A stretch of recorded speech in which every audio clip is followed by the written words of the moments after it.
Hello everyone and welcome to another Pyro Gaming video. Before we get into today's topic, I do want to say that I've had the flu for the past couple of days, and if my voice sounds a little bit different, that is why. But nonetheless, YouTube must go on, so let's go ahead and jump into today's topic. The Curse of Osiris DLC is just a few short weeks away, and as of recording this video, we still have 2 more live streams to watch from Bungie to show us exactly what's going to be in the Curse of Osiris. Now, the first live stream that they did showed us quite a bit. They showed that heroic strikes will be making a return. Whether or not that also includes strike-specific loot, we're just going to have to wait and find out. They also showed the addition of a new raid activity, which is called a raid lair, which from their description kind of seems like a miniature raid, probably similar to the scale of Crota from Dark Below, which was Destiny 1's first DLC. So originally, when I heard about raid lairs, I was like, typical Bungie, you know, make the small version instead of the full-blown version, but the more I thought about it, it more than likely will be about the scale of Crota, and Crota is one of my favorite raids. Just because it's quick, it's easy, it's fun. You know, it's something that you don't have to dedicate multiple hours to. You can have 30 minutes and say, hey, want to go do Crota? Absolutely, let's go. And it'd be fine. Additionally, Bungie also teased to the fact that there will be another raid layer added to the Leviathan destination with the next DLC pack, which would be the Rasputin/Warmind themed DLC. Now, this is really interesting to me because let's say that Destiny 2 has the same life cycle as Destiny 1, meaning that it lasts for 3 years, and every actual year you get the big Taken King style DLC packs, and they continue on with this raid layers. What that means is that over the course of 3 years in Destiny 2, we will have 3 full-blown large-scale raids and 6 total raid layers. That is a total of 9 raid activities over the course of 3 years, assuming they stick with this format that they teased in their first live stream with the raid layers. Now, for that reason, I will be reserving my judgment until I actually play the raid layer, and not just the first one, but also play the second raid layer with the second expansion sometime next spring before I cast any judgment and say that this is a good idea or a bad idea. Because if, like I said, if they do stick with this format where you have raid, raid layer, raid layer, raid, raid layer, raid layer, raid, and so on, that's quite a bit of content, man, and it's smart on Bungie's part to make the destinations like the Leviathan so big in scale that it's not just one activity for such a massive area. That was one of the things that, you know, kind of irked me about the King's Fall raid, which is my favorite raid in the history of Destiny, was that the Dreadnought was so big. The Dreadnought was massive, but we just had this little bitty patrol area and then a tiny raid layer area, or not layer, but raid area. And it just seems like you could do so much more with that space, and it seems like that's the direction that Bungie is going with this new raid layer format. So I'm really optimistic about it. Like I said, I'm going to hold my judgment, and we will see how everything plays out. Now, it is worth noting that Bungie also said themselves that the actual Leviathan raid will be brought up to 300 light when Curse of Osiris drops. Now, that is a pretty big deal, because what you're doing when you do that is you're keeping all the raid content, all the in-game content, quote-unquote, at current light levels, which means that they will stay relevant. And that was something that was huge when it happened in Destiny 1 with the Age of Triumph, where they brought all 4 raids up to current light level, and each week you had a featured raid. That was one of the best things that ever happened in Destiny 1, because now you had all this in-game content instead of having to just do the current one, which was always the case in Destiny 1. When Crota came out, Vault of Glass became obsolete. When King's Fall came out, Crota and Vault of Glass were both obsolete. When Wrath of the Machine came out, all 3 other raids were so far below light level there was no point in doing them. So that is a great idea on Bungie's part, and I honestly, I applaud the hell out of them for doing that, because that's something that the community really loved with Age of Triumph and Destiny 1, and they acknowledged that the community wanted all of the in-game activity to be relevant at the same time instead of just the newest version of that activity. And I mean, that's great. That's great for me, that's great for you, that's great for everybody. The next thing that I want to talk about is the new destination in Curse of Osiris, which is going to be Mercury. Now, Mercury, of course, in Destiny 1 only had one accessible area, and that was known as the Lighthouse. You got to the lighthouse by going flawless in Trials of Osiris, and in Destiny 2, the lighthouse will act as a social space that is open to all players. Now, this is really cool on several layers. Now, on Layer 1, you have this area from Destiny 1 that we all came to know and love, and we get to revisit for nostalgia purposes. Number 2, there were so many people in Destiny 1 that never actually got to step foot on the lighthouse, and now you're going to get to, assuming that you play the Curse of Osiris story mission and make it to the lighthouse. So that's a really cool addition. I like that. And one of the other things that I thought was really cool in Bungie's live stream when they were showing off the lighthouse was the addition of the new area in the lighthouse where you go up to a glyph on a wall, and that lets you know which Vex-themed weapons you have gotten and which ones you haven't. Now, Bungie said that there will be a total of 12 Vex-themed weapons, and each one of them will have its own quest. Now, on one hand, this is good because that's a wide variety. 12 weapons for one destination, that's pretty good. However, the fact that each one of them is going to require you to do an individual quest to obtain it, that kind of seems to me like Bungie is just trying to stretch out the content as much as possible. And for that, I don't like.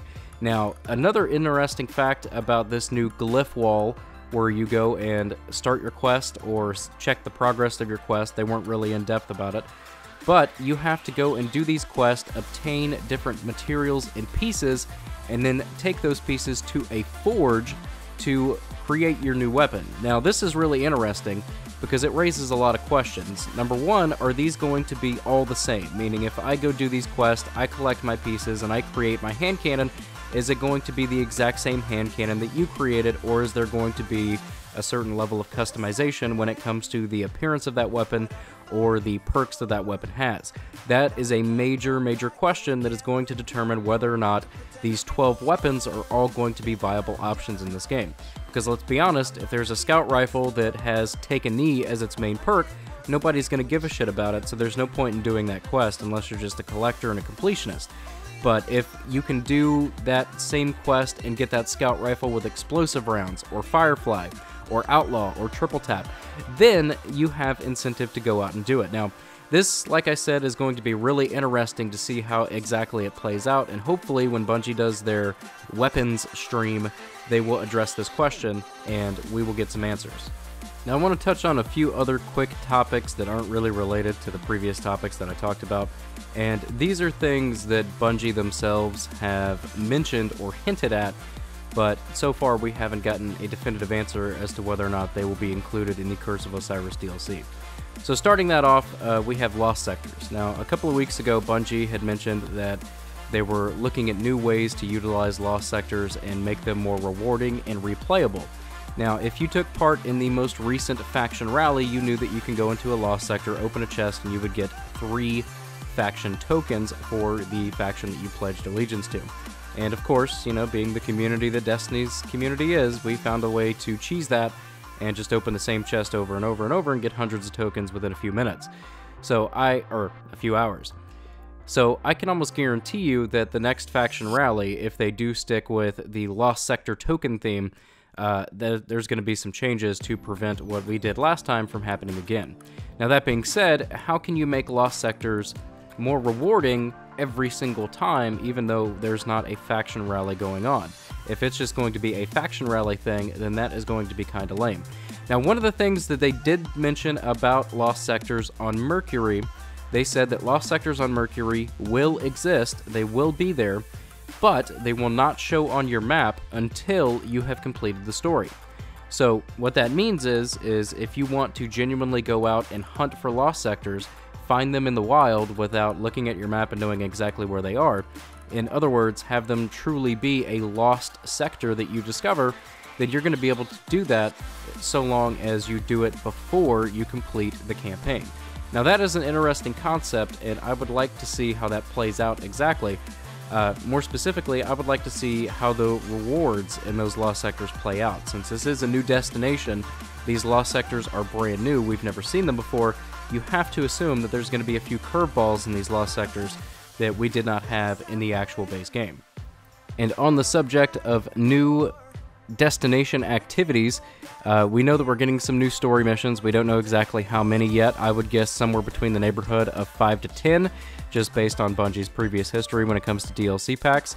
And in addition to that, you can expect some new adventures and some new public events. Now, Bungie did tease a new public event that is, quote, the largest one that Destiny has ever seen, and that's pretty neat. Now, this does raise a lot of questions as well, though, because, let's be honest, we've all gone to a public event area and been by ourselves. And, you know, there was no randoms around that didn't match us with anybody. And, you know, we try to solo the public events, and some of them are easy, some of them are a little bit more difficult. But on this one in particular, you're going to have really good matchmaking in this area. If it's the biggest public event that you've ever created, you need to make sure that there's people there when you're playing solo and you show up, and you don't have to try to solo the biggest public event ever. In addition to that, there's no point in you making a large-scale public event if the rewards are not fitting for it.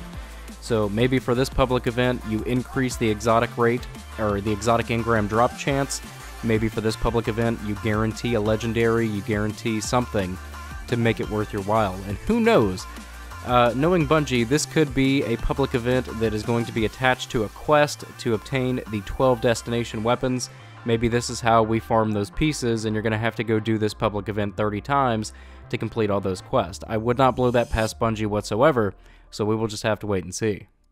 Some other things that Bungie hasn't directly mentioned as of yet, but need to happen are, number one, you need to decrease the amount of duplicate weapons that you get when turning in engrams, opening faction packages, turning in tokens, and getting those engram packages from those.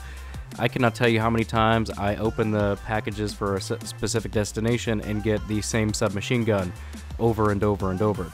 I've played this game quite a bit. I play on 2 consoles, meaning I have a Titan, Warlock, and Hunter on both PS4 and Xbox One, and I have still yet to get a single Celestial Nighthawk to drop on either of my Hunters, and they're both 305. Now, this is just absolutely ridiculous, man. I get that it's RNG, I get that it's luck, I get that it's, you know, meant to extend the duration of the game, but at a certain point, it just makes me not even want to play. It makes me not even want to bother doing a Nightfall, bother doing a Flashpoint, bother going and doing public events to get exotic engrams, because I know that I'm just going to get fucking Raiden Flux 23 times on my Hunter, because that seems to be all I can get on my Hunter.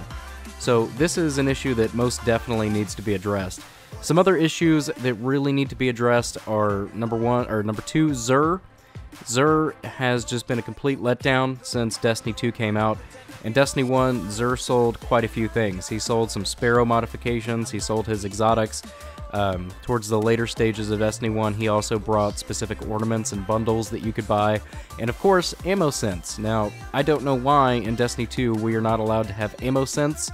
To me, that sounds like a no-brainer. That sounds like something that should be in the game, because it was something that was established and never taken away throughout the entire, 3-year history of Destiny 1. So, I feel like Xur needs ammo sense. Give us something else to spend our legendary shards on, which Bungie did say that they're going to implement some new systems into the game.